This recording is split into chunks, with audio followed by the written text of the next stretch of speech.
Dear learners, welcome to this course on office management. I am Raja, Chartered Accountant, presenting this course for you.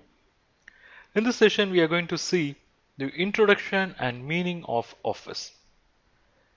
So, what is office? If you take any organization and if you want to identify the nerve center of organization, it lies in office because office is described as nerve center of entire organization. The present day office activities are now expanded to a wider extent because we have to keep ourselves in pace with rapid globalization. Further, office is now indispensable part of any business organization. Nowadays, the modern offices are organized on scientific principles and their management and admin are in the hands of managers who are techno savvy. So this has paved way for sustenance of business amongst the competition.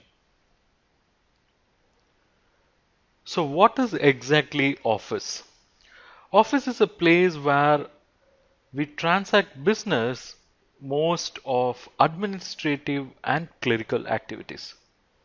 So office is a space or place for transacting business where clerical and administrative functions are carried out to coordinate and control the activities of the organization. If you take a typical office, they'll have activities such as framing of business policies, processing the information, communicating the information to their branches or through to their factories or units. They keep records, they handle mails, they execute orders, they manage receipts and payments.